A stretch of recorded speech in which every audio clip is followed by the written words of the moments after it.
읽은 에스더 6장 1절에서 14절 말씀을 중심으로 해서 우연은 없고 하나님의 손길만 있다라는 제목으로 말씀을 나눌 때 큰 은혜 되시기를 간절히 축원합니다. 우리가 어떤 참 일을 만나면 참 우연이다 라고 이야기를 해요. 참 사람의 만남이 이런 우연스러운 자리에 만나서 이런 환경 속에 만나서 이렇게 잘 풀렸다라고 하는 이야기를 하게 됩니다. 그런데 우리 믿는 자들이 생각해야 될 부분이 하나가 있어요. 세상 사람들은 우연이라고 말할지 모르지만 하나님에는 우연이 없어요. 하나님의 손길이 우리의 삶을 만져주었다는 사실이죠. 우리 손다윗 형제가 우리 교회에 와가지고서 우리 교회 자매는 아니었지만 우리 금이 자매 만나가지고서 결혼을 이번 주간에 하게 됐잖아요. 우연은 아닌 것 같아요. 저는 그 과정을 좀 보면서 하나님이 참 그 아들의 기도를 들으셨고 또 어머니 부모님들의 기도를 또 더 많이 들으셨겠죠. 이루어진 일들 우연이 아니라 하나님이 이때에 좀 어떤 때는 우리가 볼 때 부족함도 있고 어떤 때는 늦은 감도 있고 그런 부분이 있을지 모르겠지만 그러나 하나님께서는 바로 이때에 이렇게 우연이 아닌 하나님의 손길 속에서 모든 일을 이뤄놓은 모습들을 볼 수 있다는 것이죠. 그래서 우리가 이 땅을 살아가면서 이 땅에 이루어지는 모든 일들을 그냥 우연으로 바라보는 자가 아니라 하나님이 지금도 나의 삶의 손길 속에 역사하고 있다는 사실을 우리는 기억하며 달려가기를 간절히 축원합니다. 오늘 우리가 읽은 이 본문을 쭉 보면은 참 기구한 운명이에요. 포로로 잡혀온 것도 지금 억울한데 포로로 잡혀왔고 또 자기가 유다인이라는 그 이유 하나 때문에 하만이라는 사람에 의해 가지고서 지금 바벨론 나라 안에 있는 모든 유다인들이 다 죽음을 맞이하게 될 그런 위기 속에 있게 된 거예요. 왜? 이미 왕의 조서에 오인도 찍혔고 뭐 죽는 것은 이제는 분명한 사실이잖아요. 얼마나 억울한 일입니까? 이런 일들 속에서 볼 때 이 모르드게는 그렇게 이야기를 듣고 모르드게는 베옷을 입고 이제 베옷을 입은 사람은 왕궁 안으로 들어갈 수 없으니까 성문 밖에서 지금 베옷을 입고 제 위에 앉아가지고 통곡하면서 하나님 앞에 부르짖고 있는 그런 상황이 된 것이죠. 근데 우리가 다 알듯이 하나님이 어떻게 만들어 놓습니까? 완전히 그 위기 속에 다 가장 그 벼랑 끝에서는 그 위기 속에서 모든 것을 다 바꿔주는 역전의 하나님의 모습을 우리에게 보여주고 있거든요. 전 그런데 이 모습을 바라보면서 우리가 하나 생각해야 될 부분들이 있어요. 하나님이 참 이렇게 놀랍게 일하셨구나.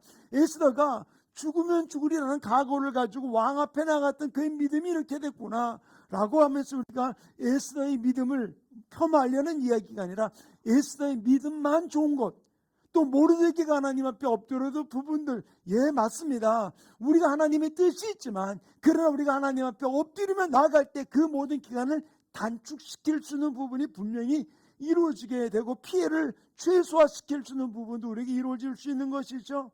근데 여기서 이 승리를 얻기까지 저는 오늘 이 에스더와 모르드게의 모습 속에서 우리가 진짜 배울 굉장한 진리가 있다고 생각을 하면서 이 말씀을 깨달았던 말씀을 우리가 함께 나누고서 이 땅에서 역전히 하나님이 나의 삶을 붙들어주고 이끌어주실 그날을 우리가 바라보면서 우리의 삶의 자세가 달라진 모습으로 나아갈 수 있는 아름다운 모습이 이루어지기를 간절히 축원합니다. 자, 하만의 계략에 의해서 지금 유다인들이 다 죽을 위기 속에 있게 되었어요.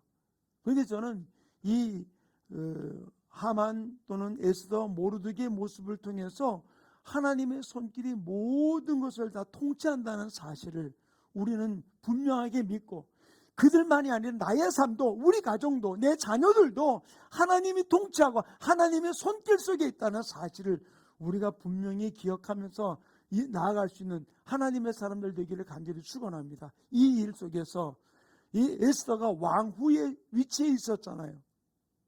그러나 그가 할 수 있는 데는 아무것도 없어요. 에스더가 뭐라고 얘기합니까? 내가 지금 왕 앞에 나간 지도 오래되었고 또 나가서 이야기할 수도 없고 만약에 내가 왕 앞에 나가는데 왕이 금호를 내밀지 않는다면은 나는 그냥 왕후라도 죽을 수밖에 없습니다 라고 이야기할 때 모르드게가 뭐라고 얘기합니까?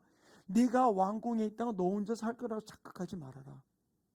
내가 만약에 이때 네가 나서지 않는다면은 하나님은 다른 방법을 통해서 우리 유다인들을 구출해낼 것이다.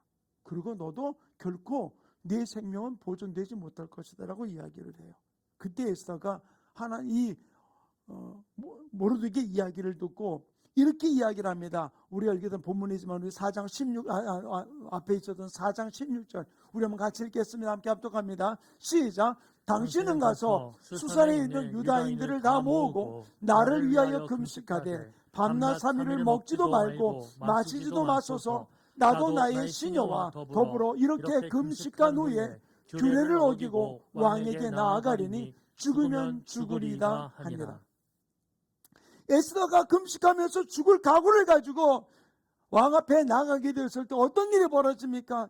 5장 2절에 이렇게 기록해 놓고 있어 함께 읽겠습니다. 시작. 왕후 에스더가 뜰에 선 것을 본즉 매우 사랑스러움으로 손에 잡았던 금규를 그에게 내미니 에스더가 가까이 가서 금규 끝을 만진지라. 왕이 염려했던 그 모든 일들을 뒤로하고 왕이 왕후를 기쁨으로 맞이하게 되는 모습을 볼 수 있어요. 자, 그런데 우리 여기서 하나 속지 말아야 할 게 있어요.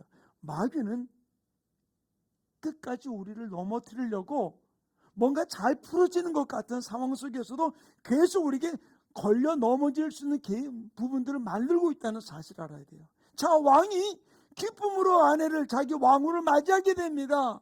그러면 자 생각해 보세요. 야, 이제 왕후가 왕 만나서 무슨 이야기 하겠어요? 내가 왕 사랑합니다 라고 얘기할 거예요? 아니잖아요. 마귀는 분명히 알고 있잖아요. 지금 유다인들 다 죽이려고 그러는데 뻔할 뻔짜잖아요. 근데 왕이 먼저 이 왕후의 입을 막아버리는 이야기를 해요. 5장 3절 보겠습니다. 함께 읽습니다. 시작. 왕이 이르되 왕후 에스더여 그대의 소원이 무엇이며 요구가 무엇이냐? 나라의 절반이라도 그대에게 주겠노라 하니. 갑자기 나타난 그 왕후에게 뭐라고 얘기를 하는 겁니까? 내 요구가 무엇이냐? 내 소원이 무엇이냐? 나라의 절반이라도 너에게 주겠다. 자, 이렇게 이야기하는 앞에서 뭔 얘기를 하겠어요? 지금 나 이렇게 해서 왔는데요. 이야기하기가 좀 어려운 이야기잖아요. 하나님은 우리는 알아야 돼요. 우리의 마음을 어떤 부분들을 가지고 하나님 앞에 나아갈 때 우리의 마음을 흔들어 놓는 일을 할 때가 있어요. 우리가 예를 들어 어떤 작정 기도를 하고 나갈 때 뭔가 잘 풀려지는 것 같아. 내가 지금 작정 기도 가지고 예를 들어서 3일이든 열흘이든 했는데 한 2일째 가는 날 또는 한 5일째 가는 날 뭔가 좀 풀려질 것 같은 조짐이 보이면은 사람의 마음이 어떻게 돼요? 흔들릴 때가 있어요. 더 급한 일이 생기는 부분들이 있어요. 왜? 내가 작정된 그 기도를 다 마치게 못하는 부분들로 우리를 흔들어 놓게 만드는 부분들이 있거든요. 작정 기도가 뭡니까? 내가 작정한 그날은 어떤 일들 속에서라도 하나님 앞에 나아가겠다고 약속하는 부분들이었잖아요. 근데 우리로 하여금 모든 일이 풀어지는 것 같으니까 하나님이 다 해결해 줬었으니까 이제는 끝났어 라고 얘기하면서 그냥 중단하는 일들 혹 있을 수도 있거든요. 이게 뭐냐? 우리 알아야 돼요.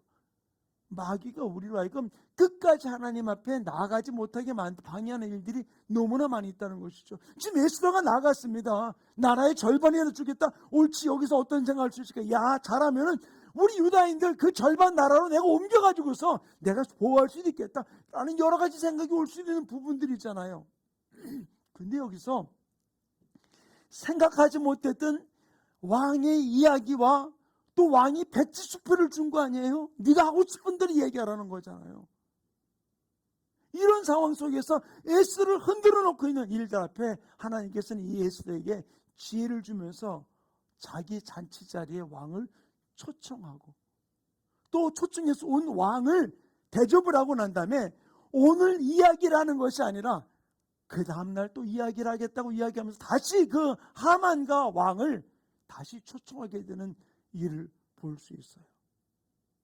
이거는 에스더가 어떤 일을 계산하기 위해서가 아니라 하나님 앞에 나아가게 만들기 위해서 더 그로 하여금 내 요구를 들어주기 위해서 그런 시간을 만드는 모습을 볼 수 있어요. 어쨌든 두 번에 걸친 잔치를 하게 만들면서 이 에스더는 이 왕이 자기 모든 요구를 들어주겠다고 이야기하는 이 170표를 이 준 상황 속에서도 하나님이 원하는 목적이 무엇인지, 내가 나를 왕 앞에 죽으면 죽으리라는 각오로 나아가게 만들었던 목적이 무엇인지를 흔들리지 않고 나아가게 하는 모습을 찾아볼 수 있어요.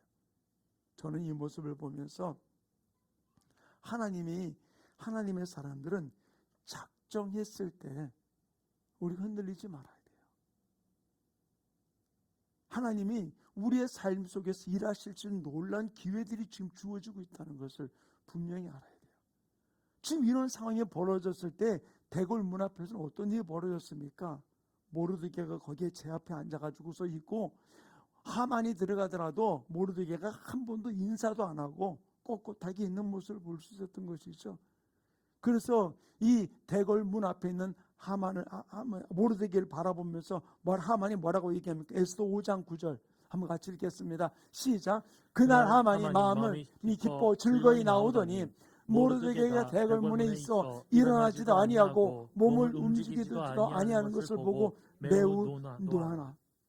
그러면서 이 모르드게가, 하만이 모르드게를 죽이기 위해서 어떤 일을 저지릅니까? 그 가족에 가서 이야기를 하는 가운데서 의논하고서 행한 것이 바로 무엇입니까? 14절의 말씀을 한번 읽겠습니다. 시작. 그 안에 세레스와 모든 친구들이 이르되 높이가 50규빗 되는 나무를 세우고 내일 왕에게 모르드게를 그 나무에 매달기를 구하고 왕과 함께 즐거이 잔치에 가소서 하니 하만이 그 말을 좋게 여기고 명령하여 나무를 세우니라.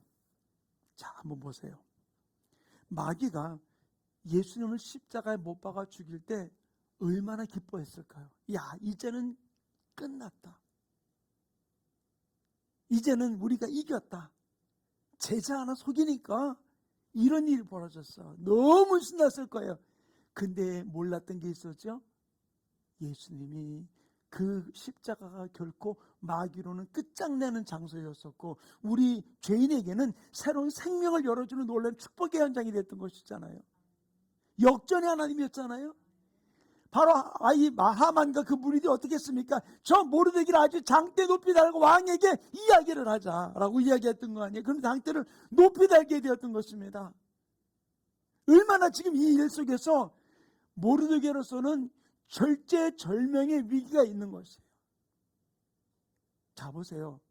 지금 이 하만이 유다인을 죽이기 위해서 왕의 조서에 오인을 찍었고, 또 그 일이 시행되기 전에 지금 모르드게를 죽이기 위해서 장대를 달아가지고 죽이려고 지금 계획을 하고 있는 거예요.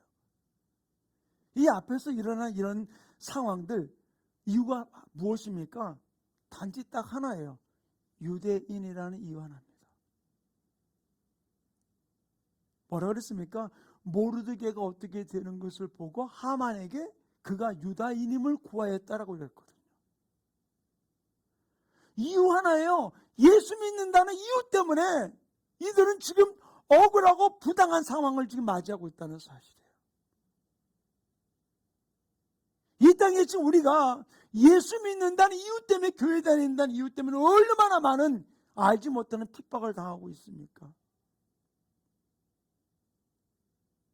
이런 일이 일어날 때 우리가 어떻게 생각해야 될까요? 이런 일 상황 속에서 에스더는 죽으면 죽으리라는 각오를 가지고 왕 앞에 나가 금식했고, 모르드게는 옷을 찢으면서 통곡하고 엎드리면서 하나님께 기도하더니 에스더와 모르드게, 하나님은 이 모든 일을 이루는 것이 우연이 아니라는 거예요. 자, 보세요. 사람이 지금 겉으로는 나를 잘 대하는 것 같지만 무슨 급박한 일이 딱 터지고 나면 진짜 저 사람이 나를 위하는 사람인지 나를 배신할 사람인지 금방 알아요. 지금 유대인들이 지금 바벨론 전역에 퍼져 있다 보니까 누가 지금 유대인들을 인정하는 사람인지 아닌지 모르거든요. 특별히 유대인들에게 당시 바벨론에서 있었던 일들은 이 경제권을 쥐고 있었거든요. 포로로 잡혀왔지만. 그런데 이 유대인들이 또 얼마나 물질의 자린고비였었습니까? 자기 같은 유대인들끼리는 이자를 받지 않고 돈을 줬지만, 그러나 이방인들은 여지없는 부분들이었거든요. 누가 적인지 누가 아군인지, 왜 돈 빌리기 위해서는 어떻게 했습니까? 오만 뭐 좋은 척하면 다 왔었겠죠. 그러나 실제로 그들 안에 흑심을 품고 있던 부분들도 많이 있을 수 있는 거거든요. 근데 누가 적인지 아군인지 구분할 수 없는 부분이었잖아요. 근데 바로 하만이 왕이 조서에 오인을 찍고 말했습니까? 몇 날 며칠 날 모든 유대인들은 다 죽여버려라, 그의 재산 다 뺏어도 좋다라고 이야기를 하니까 어떡합니까? 이야, 잘됐다, 너 그동안 나한테 그랬었지, 내가 너한테 돈 빌렸지만 너희가 얼마나 많이 저거했어, 뭐 이런 식으로 하면서 이제는 자기의 본성을 드러내면서 너를 이제 내가 죽일 거야, 니네 집 재산 나 그날 조서가 내린 대로 그날 너 죽여버리고 네 재산 내가 다 뺏을 거야 라고 이야기하면서 협박한 사람도 있었겠고 자기의 본심을 드러낸 사람도 있었을 거예요. 너가 누가 적인지 아군인지가 극명하게 분리된 모습이었던 것이죠. 여기서도 마찬가지죠. 이런 일이 벌어지고 났을 때, 자, 우리는 여기 알아야 돼요. 내가 가장 벼랑 끝에 서는 것 같아 보인다 할지라도 하나님은 이것이 왜 나를 이렇게 만들었어요가 아니라, 하나님, 이 벼랑 끝에서 하나님이 하실 일이 무엇입니까?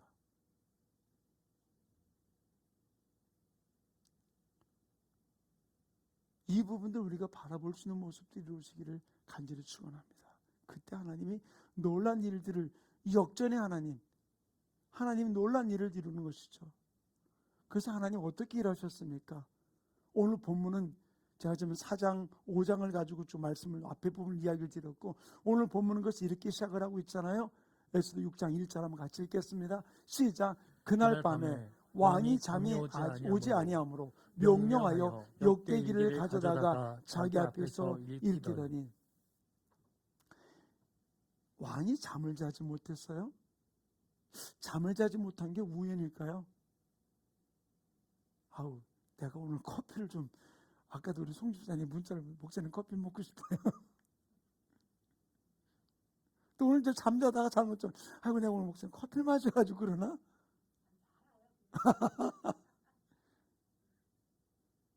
우리가 잠을 안 자면, 잠이 안 오면 어떤 생각이 들어요? 아, 내가 오늘 커피를 너무 많이 마셔서 그런가 봐. 안 마시던 커피를 마셔서 그런가 봐. 내가 오늘 또 좀 낮에 낮잠을 좀 잤더니 내가 잠을 못 자는가 봐.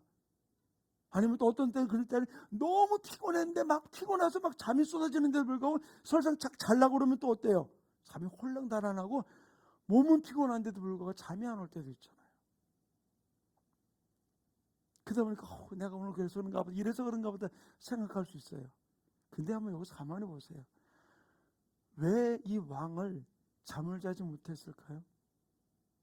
저는 가끔가다 우리 저희 아내하고 자다가 갑자기 새벽 한 2시나 뭐 이때쯤 갑자기 뭐 잠이 갑자기 홀랑 깰 때가 있어요. 그러면은 잘라고 가다 잠이 안 오면요, 아, 난 기도하는가 보다 내려와 버려요, 그냥. 그러고서 여기서 또 이제 기도하다가 그냥 자더라도 내려오면 또 어떤 데 하나님께 무슨 말씀하실 때 있고요. 근데 보세요. 왜 왕이 잠을 자지 못했을까요?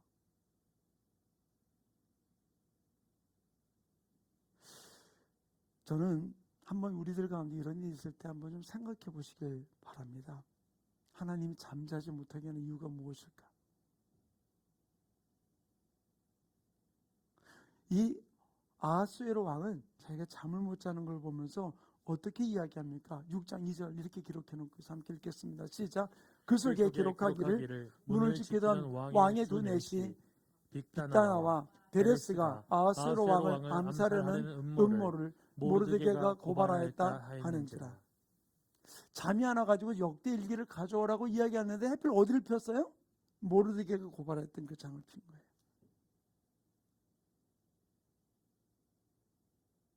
저는 이 부분들 보면서 깨달은 것이, 잠이 안 오면서 이 아하수에로 왕이 역대 일기를 가져와라 라고 하는 건 자기 지난 시간들을 돌아본 거거든요.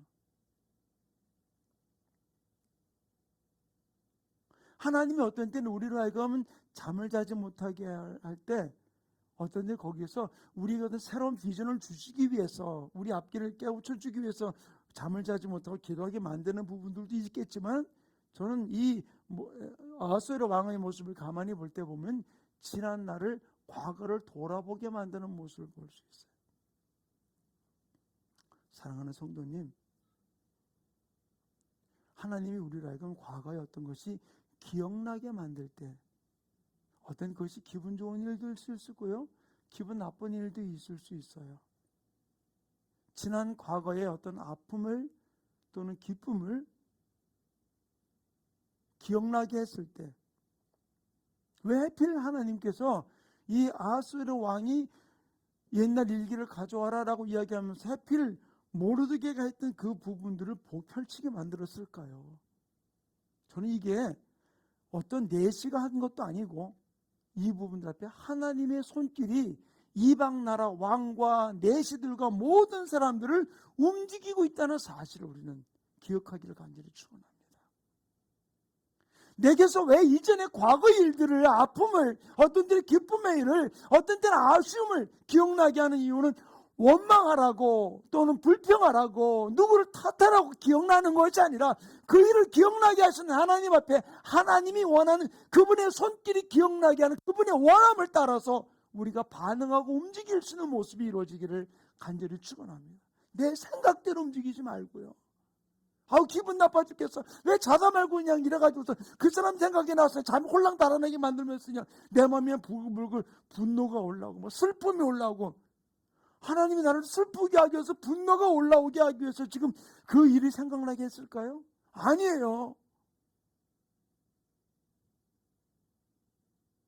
저는 이 모습을 보면서 하나님이 우리를 알고 어떤 때는 꿈이나 어떤 때는 기억을 통해서 이런 것을 짚어주게 될 때 여기는 저는 분명히 하나님의 이유가 있다고 생각이 돼요. 이유가. 그때는 하나님, 내가 모르겠으면 이것이 생각난 이유가, 이것이 떠오른 이유가 무엇입니까? 라고 우리가 물을 수 있는 모습이 이루어지기 원해요. 그냥 넘어간다면 그냥 똥 꿈꾼, 개 꿈꾼 그런 부분들이라고 생각하고 넘어갈 수 있을 거예요. 그러나 우리의 삶의 전반적인 부분들이 우연이 아니라 하나님의 손길이라고 내가 믿는다면 그를 기억나고 생각나게 한 그분 앞에 그분의 뜻을 우리가 구하고 나아갈 수 있는 부분이 이루어지기 원합니다. 지금 모르드게는 엎드려 있죠. 하만은 지금 그 꼬라지 보기 싫어가지고서 지금 그를 달려고 장대를 지금 세워놨죠. 그런 지금 절박한 위기 속에 기가 막힌 부분들이 벌어진 것이 바로 무엇입니까? 야, 밖에 누가 있느냐? 왕이. 그러면서 뭐라고 얘기합니까? 6절 봅시다. 함께 읽겠습니다. 시작. 하만이 들어오거늘 왕이 묻되 왕이 존귀하게 하기를 원하는 사람에게 어떻게 하여야 하겠느냐? 하만이 신중히 이르되 왕이 존귀하게 하기를 원하는 자는 나 외에 누가 있으리요? 밖에 하만이 모르드게 달려고 지금 그 앞에 왔다 말고는 어떻게 합니까? 기가 막힌 타이밍 속에 하나님께서는 밖에 누가 있느냐? 예, 하만이 있습니다. 들어와라. 내가 존귀하게 하는 자에게 네가 어떻게 했으면 좋겠느냐? 교만이 극에 달았던 이 하만은 나 위에 존귀한 자가 누가 있겠느냐? 착각을 한 것이요. 사랑하는 성도님, 우리는 알아야 돼요. 세상 사람들은 자기가 성공할 줄 알고 자기가 잘 될 줄 알고 착각하면서 사는 사람이에요. 그런데 우리 믿는 사람들은 바로 무엇입니까? 하나님의 손길에 나의 삶을 붙들고 있다는 사실을 믿고 살아가는 사람이 하나님의 사람이라는 것을 우리는 분명히 기억하길 간절히 축원합니다. 근데 이것을 우연이라고 생각하면서 지멋대로 생각하면 우리는 올바른 하나님의 뜻 앞에 모든 그 축복을, 기적을 끌어당길 수가 없는 거예요. 만약에 내가 내 생각대로 살아가면 하나님이 나에게 주기를 원하지만 그 기회는 어떻게 해요? 계속 늦춰질 수밖에 없다는 이야기예요. 만약에 에스더가 가지 않았다면 어떤 일이 벌어졌을까요? 만약에 유다인들이 함께 에스더와 같이 금식하지 않고 엎드리지 않고 그냥 그걸 맞아들였다면 어떻게 했을까요? 우리는 알아야 돼요. 아마 제 생각으로 볼 때는 하나님의 다른 손길을 통해서 그들을 구원할 수도 있었겠지만 구원하는 과정 속에서 아마 많은 사람들이 죽음을 맞이하고 많은 사람들이 피해를 보는 일들도 없잖아 있을 수 있었을 거예요. 근데 우리가 엎드린 이유가 바로 무엇입니까? 더 이상 피해를 보지 않고 아픔을 당하지 않고 고난당하지 않고 그 기간을 단축시키기 위해서, 왜? 하나님이 나의 삶을 지키고 있다는 사실을 내가 분명하게 믿는다면 우리가 취할 수 있는 방법은 바로 무엇입니까? 그거를 땡기기 위해서 기도해야 되는 것이죠. 지난 주일날도 설교하면서 사마리아 여인의 이야기를 함께 나눴습니다. 사마리아 여인이 5 남편 두면서 거쳤던 시간을 추측적으로 얘기하면서 한 20년 가까운 결혼 생활이라고 말씀을 드렸잖아요. 20년의 결혼 생활 속에서 그는 얼마나 모진 고통을 당했습니까? 그러나 그에게는 오직 바라봤던 것은 바로 무엇입니까? 선지자를 바라보았고 예배를 갈망했고 메시아를 갈망했던 이 부분들. 그래서 첫 번 만나는 그 운물가에서 만났던 유대 청년에게 그가 물은 것이 바로 무엇입니까? 당신은 선지자 같습니다. 예비할 곳에 대해서 당신이 메시아입니다라고 우리 메시아를 기다립니다라고 이야기했던 이 여인의 모습이 결국 그 20년의 결혼 생활의 모진 풍파와 조롱과 멸치를 당하면서도 끝까지 그 기간은 길었지만 진짜 역전의 하나님께서 예수 그리스도를 내가 바로 그 메시아다라고 그 앞에서 이야기하면서 예수를 만나는 놀라운 기적의 주인공이 됐던 모습을 볼 수 있잖아요. 저는 그래요. 내 삶이 어렵습니까? 힘들어요? 그러나 우리에게 보여주는 꿈과 환상을 가만히 보세요. 내가 무엇을 붙들어야 될까요? 어떤 데 설교를 듣다 말씀을 붙들을 수 있고, 어떤 데 주님이 내게 기억나는 거, 생각나는 거, 우리가 그거를 붙들고 주님 앞에 우리가 몸부림치는 거예요. 왜 몸부림칩니까? 왜 기도합니까? 되면 되고 아니면 안 되다 그러기 위해서 기도합니까? 아니잖아요. 바로 이 모르드게와 에스더가 이렇게 했을 때, 하만은 지금 장대에 달려고 지금 장대를 세우고 왕 앞에 왔을 때 자기가 기고만장해가 내가 존귀한 자로 생각했던 그 왕, 그 하만. 그러나 하만은 왕이 이런 이야기를 듣고 기가 막힌 부분들이 있죠. 그리고 왕에게 뭐라고 얘기합니까? 내가 존귀하게 오니 어떻게 하랴. 그러니까 6절부터 9절 뭐라고 얘기합니까? 우리 함께 읽겠습니다. 함께 읽습니다. 시작. 하만이 들어오거늘 왕이 묻되 왕이 존귀하게 하기를 원하는 사람에게 어떻게 하여 하겠느냐? 하만이 심중에 이르되 왕이 존귀하게 하기를 원하는 자는 나 외에 누가 있으리요? 7절. 왕께 아뢰되 왕께서 사람을 존귀하게 하시려면 왕께서 입으시는 왕복과 함께 말과 머리에 쓰시는 왕관을 가져다가 그 왕복과 말을 왕의 신하 중 가장 존귀한 자의 손에 맡겨서 왕이 존귀하게 하시기를 원하시는 사람에게 옷을 입히고 말을 태워서 성중 거리로 다니며 그 앞에서 반포하여 이르기를 왕이 존귀하게 하기를 원하시는 사람에게는 이같이 할 것이라 하게 하소서 하니라. 자, 왕의 의복과 왕이 타는 말을 타고서, 그리고는 왕이 존귀하게 한 자는 이렇다라고 하라고 이야기를 합니다. 왜? 자기가 그렇게 될 줄 알고 하만이. 근데 왕은 하만에게 참 분명한 이야기를 하고 있어요. 하나님은 우리의 모든 삶을 아실까요? 모르실까요? 아시죠? 믿으십니까? 아멘. 이 아하수로에로 왕은 왕궁에 있음에도 불구하고 모든 것을 다 알고 있어. 지금 상황이 어떻게 벌어지고 있는지 알고 있었어요. 그래서 이렇게 말하는 하만에게 이렇게 이야기합니다. 10절 함께 읽습니다. 시작. 이에 왕이 하만에게 이르되 너는 내 말대로 속히 왕복과 말을 가져다가 대궐문에 앉은 유다 사람 모르드게에게 행하되 물은 내가 말한 것에서 조금도 빠짐이 없으리. 자, 여기 말 무슨 보세요. 왕이 하만에게 뭐라고 얘기합니까? 내가 말한 대로 왕복과 말을 가져다가 어떻게? 지금 대궐문에 앉은 유다 사람 모르드게에게 행하되, 지금 왕은 모르드게가 지금 어떤 상황에 처해 있는 것을 그냥 전혀 모르는 것이 아니라 알고 있었어요. 그가 지금 어떤 위기 속에 있는지, 어떤 상황 속에 있는지. 그리고 정확하게 하만에게 뭐라고 했습니까? 왕의 왕궁궐 앞에 앉아있는 모르드게에게 가서,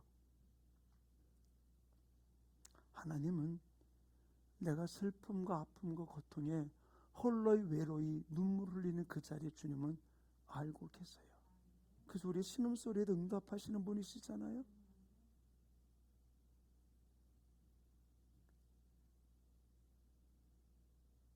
하나님은 우연이 없어요.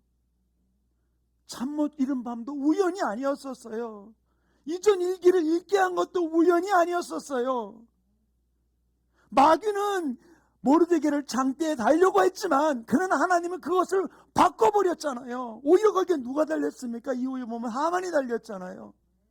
여기서 본다면 바로 우리는 이 역전의 하나님을 내가 믿는다면 지금 아픔과 슬픔과 고통과 괴로움 앞에 원망 불평이 아니라 우리는 모르드게가 그렇게 했듯이 에스더가 그렇게 했듯이 우리는 주님 앞에 기도하는 거예요.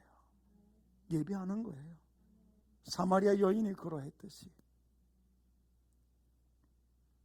우리의 삶에 여러 가지 외적으로 드러난 고통과 아픔, 그 모든 일들 속에서라도 우연인 것 같지만 그 아픔, 그 슬픔 하나님은 다 사용하고 계시고 지금도 그 사용하면서 우리를 위해서 준비해 놓고 계시는 역전의 하나님이라는 사실을 우리는 기억하기를 간절히 축원합니다.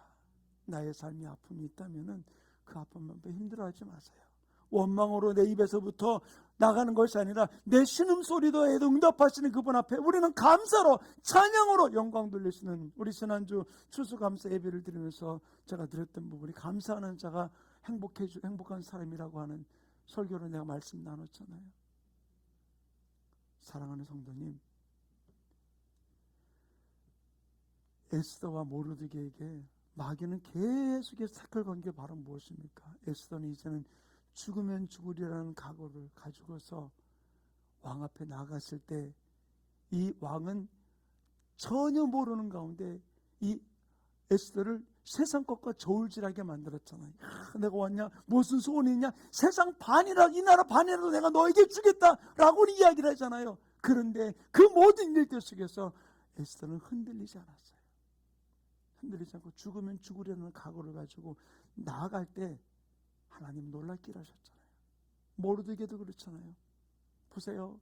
지금 나 이런 위기 속에 있는데, 이런 것 때문에 지금 하나님 앞에 울부짖고 끔찍하고 있는데 왕이 불러가지고서 갑자기 왕복을 입히고 왕이 타는 말에다가 태우고, 그리고는 또 존귀하게 여기는 자가 앞에 나가서 왕을 존귀하게 하는 자, 이렇게 하는 게 왕을 하기 원한다라고 성을 돌아다니게 만들고 있습니다. 그럼 거기 앞에 자기가 으쌰을 쉬는데 어떡합니까? 그것을 다 돌고 돌아와서 어떡합니까? 다시 그는 왕궁 그 자리, 엎드렸던 그 자리에 다시 돌아오게 돼요. 모르드게의 마음을 흔들어 놓잖아요. 영웅같이 막 들뜨게 만들어 놓죠. 그러나 거기에 흔들리지 아니하고 다시 기도의 자리로 엎드리고 나가는 모습을 볼 수 있어요. 이 땅에 일어나는 모든 일은 우연이 아니라 하나님이 손길이 통치하고 있다는 사실, 그 손길이 어떤 때는 나의 연약함 때문에 길어질 수도 있고 늦춰질 수도 있고요. 그러나 우리가 엎드리면서 하나님이 그 기간을 앞당기면서 달려갈 수 있는 아름다운 모습, 그래서 우리가 이 땅을 살아가면서 우리가 할 일이 바로 무엇입니까? 육신을 따라 살 것인가 아니면 영을 따라 살 것인가? 우리가 결정해야 될 때가 바로 이때예요. 지금 예배가 방해되고 있고, 또 심지어는 이제는 풀어줬음에도 불구하고 이제는 믿는 자들 안에서 이 예배가 무너져가지고서 내가 이제는 나오는 예배가 아니라 지금 비대면으로 어떤 때는 영상으로 예배드리는 게 최고같이 여기면 나가는 부분들도 있잖아요. 왜 이럴까요? 우리 안에서부터 육신을 따라 살 것인가, 육신의 정욕을 내가 죽이고 살 것인가, 이제는 결정해야 돼요. 그래서 로마서 이렇게 기록해 놓고 있습니다. 로마서 8장 12절부터 16절 말씀까지 봅시다. 함께 읽겠습니다. 시작. 그러므로 형제들아, 우리가 빚진 자로 돼 육신에게 져서 육신대로 살면 할 것이 아니니라. 너희가 육신대로 살면 반드시 죽을 것이로되 영으로서 몸의 행실을 죽이면 살리니. 16절.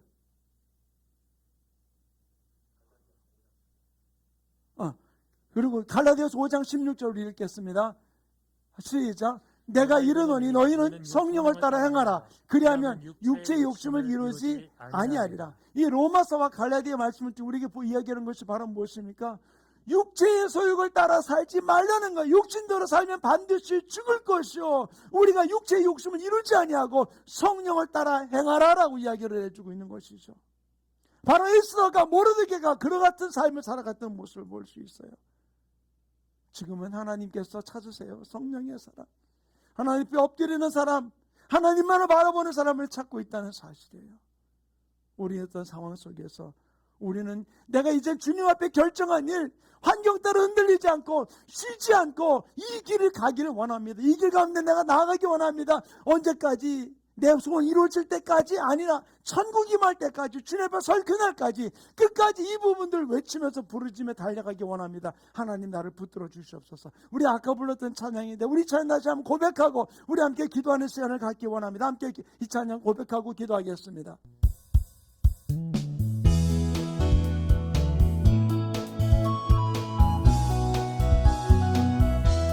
우리 쉬지 않고 나가리, 쉬지 않으리, 천국이 임할 때까지 우리는 성령의 밭을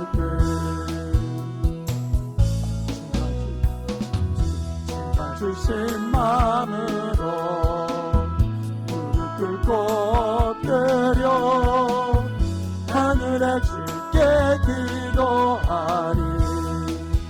주님의 능력, 능력 곧 나타내소서. 흐르는 눈물에 기도 들으소서. 그들의 천국문을 향해 강구하는 세대를 위해 주님의 이름 선포되리. 온 세계 위에 우리 보게 되리 주님의 얼굴을 기다 미리 주님 오실 그날 주님의 말씀 이루어지리. 온 세계 위에 온 세계 위에 우리서 기도하기 원합니다. 오늘 우리 보내드린 이 찬양 가사와 같이 하나님 쉬지 않고 끝까지 어떤 내가 원하는 것이 이루어질 때까지가 아니라 쉬지 않고 천국 임할 때까지 주님 앞에 설날까지 끝까지 이 길을 내가 이 좁은 길을 달려가는 하나님의 사람에게 붙들어 달라고 우리 말씀을 기억하시면 주여 3차 어떻게 동성으로 자유롭게 기도하도록 하시겠습니다. 주여 주여 주여 할렐루야. 아버지 온전히 받들어 주시고 주장해 주셔서 아버지 하나님 모습 속에 아버지 생애 속에 달려가는 귀한 삶의 역사가 이루어질 수 있도록 능력과 권능으로 온전히 받들어 주셔서 아버지 하나님 진실로 주님 바라보며 주님을 자며 쉬지 않고 끝까지 천국 그날까지 주님에 달려가는 하나님의 사람 될 수 있도록 능력으로 온전히 받들어 주시고 주장해 주시옵소서.